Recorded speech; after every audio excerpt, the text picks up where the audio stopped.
अपने शुंड से तोड़कर भगवान श्री हरि की प्रार्थना करते हुए उनके चरणों में समर्पण हेतु निवेदन करने लगे। हे प्रभु, अब तो यह जीवन जा रहा है, मैं प्राण की रक्षा के लिए नहीं,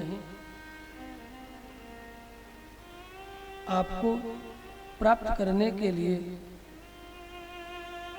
निवेदन करता हूं। मुझे उन देवताओं से कोई मतलब नहीं जो जगत का आदि कारण न हो, जो जगत के आदि बीज हो, जो जगत के परतत्व हो, वही परमात्मा आकर के हमारी रक्षा करे। अतः गजेंद्र ने अपने सकल जाति बंधुओं को विपत्ति काल में छोड़ करके जाते हुए भगवान श्री हरि के चरणों की शरणागति करते और शरणागति करते हुए प्रार्थना करते। ये प्रार्थना आज भी कोई करे तो नाना तरह के भ्रम भ्रांति उसके अंतःकरण से निकल जावे और परमात्मा जगत कारण की कृपा हो। गजेंद्र ने निवेदन किया है, ओम नमो भगवते तस्मै यद ये तच्चिदात्मकं पुरुषायादिवीर्याय परेशाय विधीमहि यस्मिन्निदं यतश्चेदं येनेदं जयिदं स्वयं योऽस्मात् परस्मात् च परः तं प्रपद्ये स्वयं।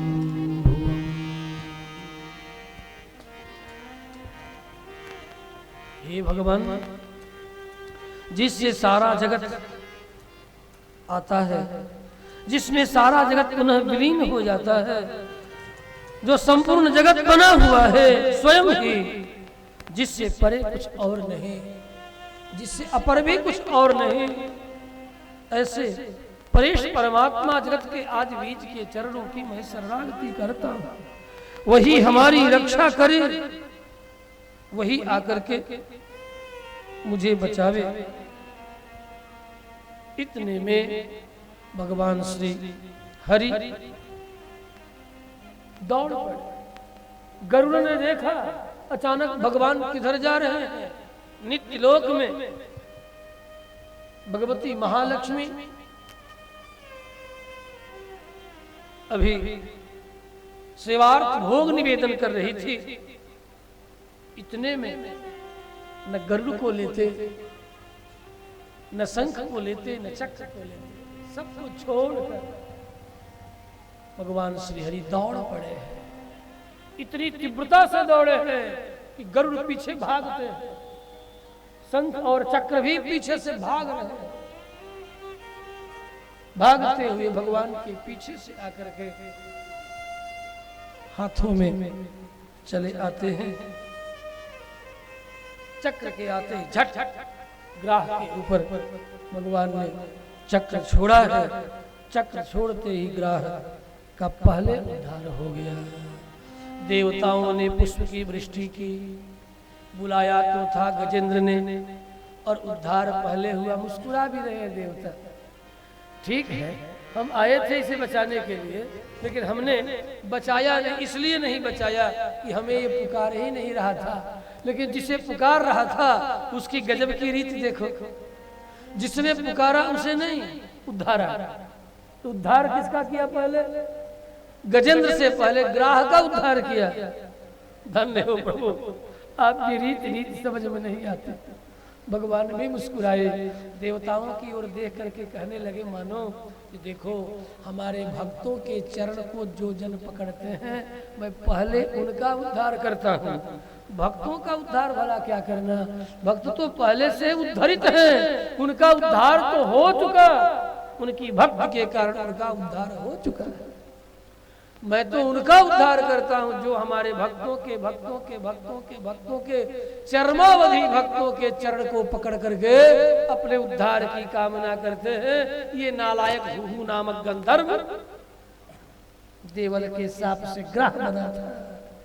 मुझे ऋषि देवल के शाप की भी लज्जा रखनी थी और अपने भक्त के चरण की महिमा भी बढ़ानी थी। बढ़ानी क्या थी है तो बंधु भगवान के भक्तों के चरण को जो जन पकड़ते हैं उनका उद्धार पहले हो। ये कथा हमें यही सिखाती है। इसलिए हम ज्यादा विस्तार न करते हुए अधिक संक्षिप्त गजेंद्रोपाख्यान को आप सबके सन्निधि में उपस्थित करके पुनः अब अग्रसर हो रहे हैं। इस तरह हमारी कथा कई स्कंधों को पार करके 8वें स्कंध में जो प्रवेश की है, अब ये कथा और अग्रसर हो रही है। मध्य में देवता और असुर दोनों मिलकर के समुद्र मंथन करते हैं और समुद्र मंथन से अनेक तरह के रत्न जन्म लेते हैं। श्री रंभा विश्ववारुणी अमीय शंख गजराज इत्यादि धनवंतरी धनुधेनु तरु शशि मणि अरु बाज, ये 14 रत्न परस्पर आपस में बंटवारा में देवताओं ने कुछ ज्यादा ही हड़प लिया, ऐसा ही कहना पड़ेगा। नारायण। तो इन 14 रत्नों के बंटवारा के पश्चात जब देखा असुरों के राजा बलि ने कि श्रम तो सबने किया लेकिन बंटवारा में देवताओं ने कुछ ज्यादा ही उच्च ईश्वरवा निकला, उसे भी इंद्र ने ले लिया, ऐरावत इंद्र ने ले लिया, सब लेते चले जा रहे। अंत में बलि ने अपने सेवकों से कहा सुनो देखो अब तुम लोग बीच में कुछ मत करो, ये देवताओं को सब लेने दो, जिसके लिए हम लोगों ने समुद्र मंथन किया है उस अमृत को निकलने दो, चुपचाप मंथन करते रहो। असुरों ने कहा कि एक तो पहले ही ये बासुकी सर के विष से हम लोग झुलसे चले जा रहे हैं और ऊपर से आप उपदेश दिए जा रहे हो कि सब ले लेने दो, बाद में कुछ मिलेगा। बलि ने कहा शांत रहो, अमृत निकलने दो, अमृत पिएंगे और अमृत पीने के बाद इन देवताओं को मार के कच्ची उमर निकालेंगे और कच्ची उमर निकाल करके उच्च सभा भी हड़प लेंगे, ऐरावत भी हड़प लेंगे, कस्तु भी हड़प लेंगे, जितना ये सब लेकर के गए सब, यहाँ तक कि देवेंद्र का स्वर्ग लोक भी हम ही लोग को प्राप्त हो जाएगा, चिंता मत करो। ठीक है आप हमारे राजा ठहरे, आप जो कहेंगे हम वही करेंगे। फिर लग गए मंथन में। अब जब मंथन करते हैं तो धनवंतरी अमृत कलश हस्तम कांच संपूर्ण गात्र, अमृत कलश लेकर के धनवंतरी प्रकट होते हैं और धनवंतरी के हाथ में अमृत कलश देख करके देवता और असुर दोनों की आंखें उसे प्राप्त करने के लिए ललचा उठे, लपक पड़े देवता असुर। धनवंतरी के हाथ से असुरों ने अमृत कलश को छीन लिया, फिर एक दूसरे के हाथों में देते चले गए। अब क्या हुआ, फिर असुर भी आपस में हम पहले तो हम पहले, अहम उर्वम ना त्वम, तुम नहीं ला मुझे दे, तू नहीं मुझे दे। इस तरह असुर भी आपस में तू नहीं मुझे दे, छीना झपटी आपस में करने लगे, तू पहले नहीं मैं पहले, इस तरह करना आपस में शुरू कर दिए। उसी समय भगवान विष्णु मोहिनी अवतार लेकर के असुरों के सामने अपने दिव्य साहित्य लावण्य इत्यादि के साथ प्रकट होते हैं और मोहिनी रूप को देख करके असुर विमोहित हो गए और कहते हैं देवी आप कौन?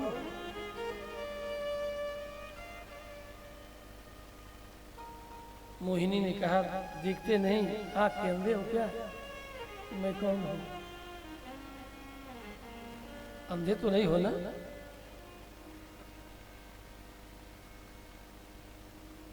ये सब क्या हो रहा है? ये छीना झपटी चल रही है परस्पर। उसमें वृषपर्वा ने कहा, अहो रूपम, अद्भुत रूप है, अहो धाम, अहो वस्यानवम वयः, कितनी नवनवायमान सौंदर्यवती ये देवी है। जरा निकट जाकर के पूछता है, अरे तू कौन है? का तुम कंज पलासाक्षी, ओ कमल नयनी, किसे ढूंढ रही हो? किसे चाहती हो? क्या चाहिए? कस्यासी, तुम किसकी हो? किसकी पत्नी हो? किसकी बेटी हो? कस्यासी बद, कहो ओ बामोरू। अरे सुंदर नेत्र वाली, अरे सुंदर जंघे वाली, तुझे देख करके हम लोगों का मन मथ गया है। उस समय भगवान मोहिनी ने कहा, अरे आप सब कश्यप के बेटा होके, इतने बड़े ऋषि के बेटा होकर के मुझे पुंसली की ओर देखते हो? मैं पुंसली हूँ, पुंसली। जिस किसी भी पुरुष को देखती उधर ही लपक पड़ती हूँ। तुम लोगों को देखा सुंदर सुंदर थे, इसलिए इधर लपक करके चली आई। मुझे पुंसली पर विश्वास मत करना। जिस किसी भी पुरुष को देखती उधर ही मैं दौड़ पड़ती हूँ। यदि तुमसे कोई सुंदर दिखाई पड़ जाए तो मैं उधर ही चल पड़ूंगी। कथम काश्यप दायादा पुंसल्याम मयि संगता, विश्वासम पंडितो जातु कामिनीषु न जाति। मेरे ऊपर आप लोगों को विश्वास नहीं करना चाहिए। कहा कि नहीं, हम लोग सब विश्वास करते हैं। देखो ये सब छीना झपटी इसलिए हो रही है कि अमृत कलश लेकर के धन्वंतरी प्रकट हुए और हम सब इसे पीना चाहते हैं। लेकिन हम लोगों के समुदाय में सबसे पहले सब यही चाहते हैं कि हम ही पहले पिए, हम ही पहले पिए। एक काम करो, तुम ले लो ये, और लेकर के हम काश्यप नंदनों को, काश्यप के पुत्रों को आप ही पिला दो। अब देखो हमारे ऊपर विश्वास मत करो। सुनो, एक नीति तुम लोगों को बताऊं। साला ब्रगाणा, लकड़ बग्घे पर, लोमड़ी पर, और स्वैरिणी, स्वैरिणी पुंसली चंचला स्त्री पर विश्वास नहीं करना चाहिए। इनसे सख्यपना भी, इन्हें सखी भी नहीं बनाना चाहिए, मित्र भी नहीं बनाना चाहिए। नहीं तो पड़ जाओगे, एक बार पड़ जाओगे तो फिर जीवन भर नहीं पार पाओगे। इसलिए मुझ पर विश्वास मत करो। फिर भी कहते नहीं नहीं नहीं, हम तुम्हारे ऊपर विश्वास कर रहे हैं, ये ले लो अमृत कलश और हम लोगों को बांट दो। ठीक है, ये विश्वास करते हो तो लाओ। उसी समय दिव्य योग से भगवान ने दिव्य महल प्रकट किया है और अमृत कलश को मणि में चबूतरे पर रख दिया है।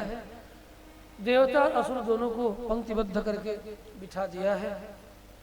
साथ ही सबसे पहले वारुणी भी निकली थी। असुरों ने कहा कि वारुणी भी हम लोग पहले से ले रखे हैं, ये वारुणी भी है, इसे भी ले लो और इसे भी, जिसे पिलाना हो आप पिला दो। अब दोनों घट मिल गया, दोनों को मणि में चबूतरे पर रख दिया। एक तरफ वारुणी, एक तरफ अमृत, और दोनों तरफ से देवता असुर बैठ गए और देवी मोहिनी दोनों को पिलाने लगी। एक को पिलाती, पुनः जाकर के रख देती, पुनः दूसरे को पिलाती, फिर रख देती। तो असुरों को वारुणी पिलाया, देवताओं को अमृत पिलाया। आप कहोगे ऐसा भेद क्यों?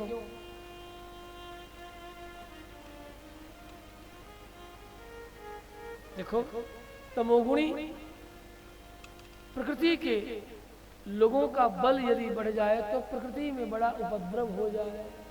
इसलिए तमः प्रधान लोगों का बल नहीं बढ़ना चाहिए। तम प्रधान लोगों का बल बढ़ेगा तो सात्विक लोगों की बड़ी दुर्दशा होगी। भगवान तमोगुणी प्रकृति के लोगों के बल को थोड़ा ही बढ़ाते हैं और कुछ ही दिनों के बाद संहार करके पूरा ठीक ठाक कर देते हैं। अब देख लेना नजर उठा करके कि जितने नामी गिरामी हिंसक लोग इसी भागलपुर में देख लेना, मैं नाम नहीं रख रहा, जिनकी बड़ी चलती थी एक जमाने में, लेकिन उनका भी इच्छा इन छोटा हो गया कि नहीं। ऐसे तमोगुणी लोग ज्यादा दिन तक नहीं रहते, बहुत जल्दी ही उठा लिए जाते हैं। हाँ, प्रारंभ में उपद्रव करेंगे, बड़ी चलती होगी, उनके नाम पर लोग थर थर करेंगे, लेकिन कुछ ही दिनों के बाद ऐसी पटकनी मिलेगी कि फिर न वे कहीं के रहेंगे न उनके लोग कहीं के रहेंगे। श्री कृष्णचंद्र भगवान की जय हो। इसलिए तम का आश्रय लेकर के व्यक्ति को नहीं जीना चाहिए, सत्व का आश्रय लेकर के ही आदमी को, सत्वगुण का आश्रय लेकर के, जिस सत्वगुण में दया है, मैत्री है, तितिक्षा है, त्याग है, शम है, दम है इत्यादि दिव्य गुण है। सम दम त्याग मैत्री तितिक्षा सख्यादि भाव को जीवन में धारण करके सत्य और श्रम पूर्वक जीवन जीने का संबल व्यक्ति को अपने अंतःकरण में पालना चाहिए। माँ गृधः सिद्धनम, किसी को धनवान होते हुए देख करके लालच नहीं करनी चाहिए। अरे देखो तो सही, पता नहीं कहाँ से इतना धन कमा लिया, हम भी ऐसा करें। देखना, अधर्मार्जितम वित्तम 10 वर्षाणि तिष्ठति, अधर्म से आई हुई संपत्ति ज्यादा दिन ठहरने वाली नहीं, 2-4-10 वर्ष ज्वार के तरह बढ़ेंगे, उसके बाद भाटा ऐसा आएगा ये सब तहस नहस हो जाएगा। इसलिए ऐसे लोगों को बढ़ते हुए बल में, धन में देखकर कभी भी ललचाई आंखों से मत देखना। श्रम और सत्य, इन दो का आश्रय लेकर के परिवार में, समाज में मैत्री और दया, दो भाव, हृदय में सत्य और क्या कहा, श्रम। बिना श्रम का कोई फल, उसका अधिकारी अपने को मत मानना। सत्य के साथ श्रम, और परिवार समाज में 2 तत्व, दया और मैत्री। मित्रेण चक्षुषा पश्येत, श्रुति कहती है कि मित्र की आंखों से देखो, मैत्री भाव से एक दूसरे को देखो। माँ कश्चित दुख भाग भवेत्, ऐसी दया रखो कि किसी को किसी भी प्रकार से किसी से कोई पीड़ा न हो। सर्वे भवन्तु सुखिनः, सभी सुखी हों, लेकिन सुखी होने का मार्ग अधर्म, अत्याचार, असत्य नहीं है। सुखी होने का मार्ग सत्य और श्रम है। सत्य और श्रम के साथ सुख की कामना करो, और राज्य में, परिवार में, गांव में मैत्री और दया का विस्तार करो। यही है शांति का सूत्र। माँ कश्चित दुख भाग भवे, सर्वे भवन्तु सुखिनः, सर्वे सन्तु निरामयाः। और कामना करो कि किसी भी फैक्ट्री में रिफाइन न बने। ध्यान से सुनो मेरी बात, मैं झटके से कोई बात ले जाता हूँ। हाँ, किसी भी फैक्ट्री में रिफाइन न बने। घर में कोल्लू का तेल ना तो अपने घर में सीधे शब्दों, सीधे तोरी को पेराई कराओ, रिफाइन का तेल मत खाओ। और करो क्या मत खाओ, आयोडीन साल्ट। ऐसा प्रचार करके, सबसे बड़ी बात है कि सत्ता जो है ना, सत्ता स्वतः भूखड़ हो गई है। लेबोरेटरी में चेक करना चाहिए कि आयोडीन नमक है कि नहीं, कितना आयोडीन किसके लिए चाहिए। ये झूठे आयोडीन नमक का प्रचार करके, ये उजला नमक ये शरीर को गलाता है, बिगाड़ता है। हाई पोटेंसी, हाइपरटेंशन और भी पता नहीं क्या क्या, ब्लड प्रेशर। आज देखो दुनिया में बहुत कम लोग होंगे, आज भारत में, पूरे देश में ब्लड प्रेशर के रोगी। क्यों? ये आयोडीन देखो 1773 तक गजट में लिखा है भारत के, 1773 तक भारत के घर घर में समुद्री नमक का चलन नहीं था। समुद्री नमक केवल समुद्र के डाकू प्रयोग करते थे, जो हार्बर थे, विदेशी थे, वे ऑस्ट्रेलियन, इंग्लिश, अमेरिकन ही समुद्री नमक का प्रयोग करते थे। भारत में 1773 तक सेंधा और काला नमक का ही प्रयोग होता था। ये दोनों नमक इतने गुणकारी हैं, लेकिन बनियों ने इसे भी बिगाड़ दिया, पीस पीस के पॉकेट बना दिया। अरे पीस के पॉकेट क्यों बना रहे हैं? उसका मतलब कपट है, मिथ्याचार है। ये कपट करने के लिए पीस करके बाजार में ला दिए, और घर में खल चला गया, उखल चला गया, और नमक कूटने के लिए खल रखो घर में। हाँ, और ये साधारण नमक को घर से बाहर करो। 4 चीजों को खाने के रसोई से बाहर कर दो। एक तो चीनी को बाहर कर दो, लाओ बूरा, जिसको कहते हैं गुड़, शक्कर, यहाँ तो कम मिलता है शक्कर। घर में मीठा के जगह पर मीठा में गुड़ का प्रयोग करो, भोजन में मीठा में गुड़। नमक में सेंधा और काला का प्रयोग करो, और तेल में सीधे पिरवाया हुआ, हालर से भी पिरवाया, रिफाइन नो, रिफाइन का प्रयोग कोई भी मत करो।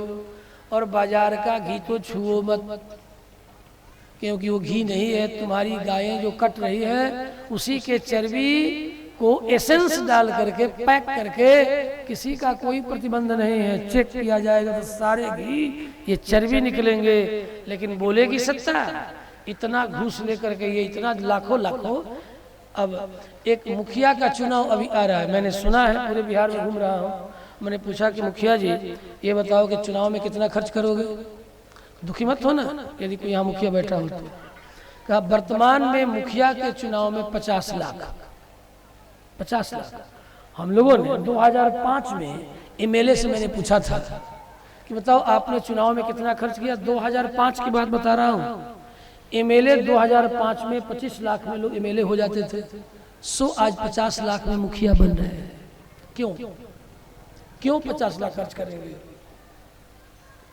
यदि 50 लाख खर्च करके यदि 2 करोड़ एक न कमाएंगे तो क्यों खर्च करेंगे? और किसका कमाएंगे? टैक्स का पैसा तुम्हारा ही है।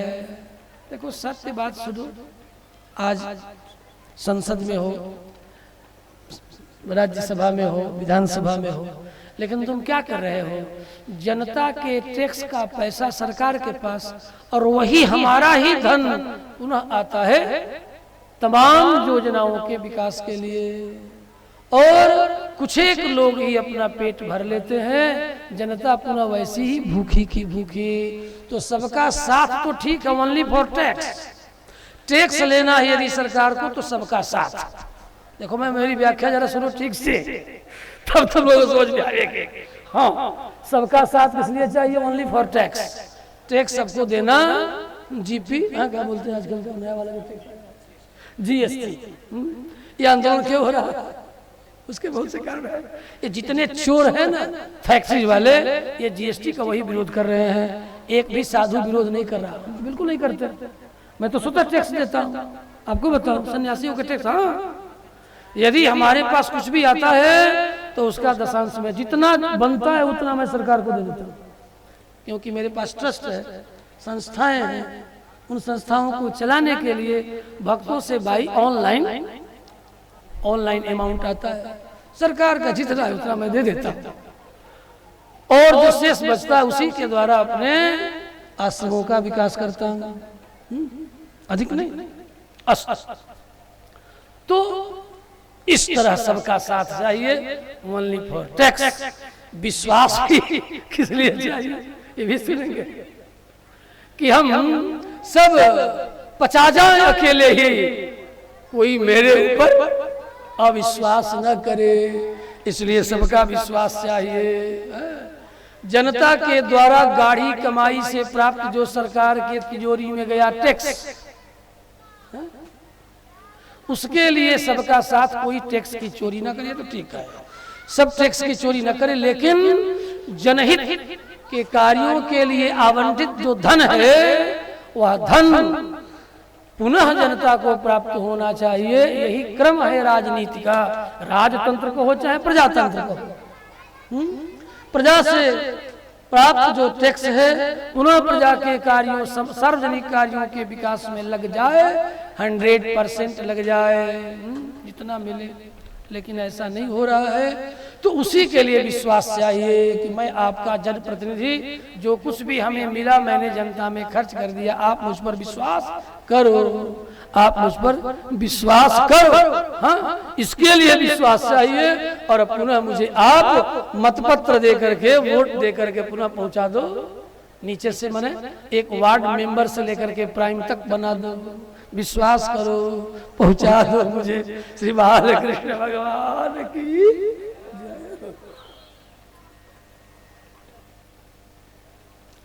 तो अब